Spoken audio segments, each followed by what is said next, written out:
Epektibo simula ngayong araw ang pagbibitiw po sa pwesto ni DPWH Secretary Manuel Bonoan. Ayon sa palasyo, tinanggap na po ni Pangulong Marcos Jr. ang resignation ng dating kalihim. Wala pang bagong pahayag si Bonoan tungkol dito. Pero una nga po niya sinasabi na hindi niya raw po tatakasan ang kanyang responsibilidad at hindi siya magbibitiw.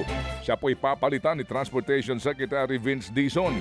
Pamumunuan ni Dizon ang anti-corruption drive at ang paglilinis daw sa DPWH sa gitna ng mga anomalya sa flood control projects. Si Atty. Giovanni Lopez naman ang tatayong acting Transportation Secretary kapalit ni Dizon. Samantala, bukas naman daw ang Pangulong Bongbong Marcos Jr. na tumanggap ng mungkahi mula sa mga Duterte para matugunan ang problema ng bansa pagdating sa baha, pero may kondisyones ito. Tugon po yan ng Malacanang sa pambabati ko si Davao City Acting Mayor Baste Duterte. Kaugnay na mga maanomalya daw na flood control projects ng Administrasyong Marcos Jr. Sagot naman ng palasyo, dapat maipaliwanag muna ng nakaraang administrasyon kung saan din napunta ang 13,000 flood control projects ng Administrasyong Duterte. Sa pamamagitan po nito, may papaalam daw sa publiko kung naging epektibo nga ba ang mga proyekto para mapigilan ang pagbaha.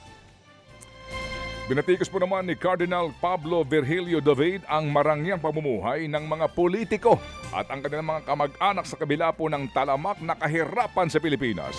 Ayon kay Cardinal David, nakapanlulumong makita kung gaano kalaki ang ginagasta ng mga anak at kamag-anak ng politiko sa kanilang mga marangyang buhay. Habang marami po ang naghihirap at hikahos sa mga Pilipino.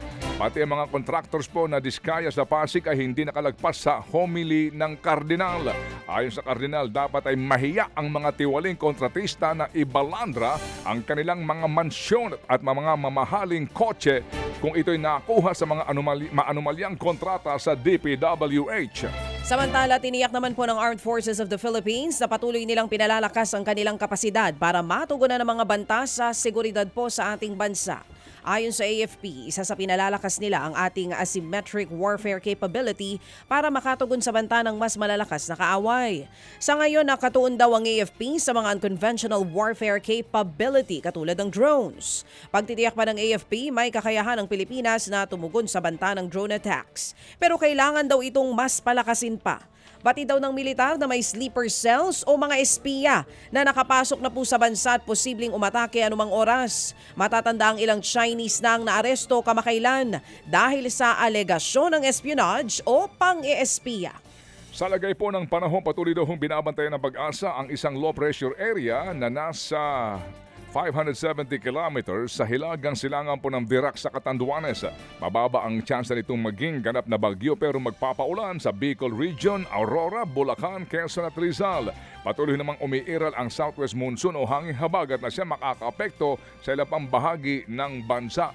Ito rin po yung magpapaulan sa Metro Manila, Visayas, Mimaropa at ilang pang bahagi po ng Mindanao. Samantala po naman, ngayon po mag-aalas 6 ng umaga, naglabas daw po ang DILG ng anunsyo para po sa mga lugar na ito na walang klase sa lahat ng antas at maging sa mga trabaho ng gobyerno ay wala din daw hong pasok. Wala pong pasok sa NCR, Cavite, Bulacan, Laguna, Quezon, Camarines Norte, Camarines Sur, Albay, Catanduanes. Kasama rin po ang Sorsogon, Masbate, Northern Samar, Occidental Mindoro, Antique, Negros Occidental, Pampanga at sa Rizal. Inuulit po namin sa lahat po ito ng level at maging sa mga opisina sa gobyerno. Mga kapatid, brothers and sisters, saan ka pa? Dito na tayo sa totoo. Dito na tayo sa True FM. Mga kapatid, mag-subscribe and follow po kayo sa social media accounts ng True Network PH. Yan po kami, hanapin nyo lang True Network PH, Facebook, Instagram, YouTube, TikTok, and podcast. Mapa Apple or Spotify man yan, mahahanap nyo kami. Lahat ng mga napapanood at napapakinggan nyo po sa programa, nasa social media accounts namin yan. So paano mga kapatid? See you sa social media! Dito tayo sa totoo, tunay at tapat.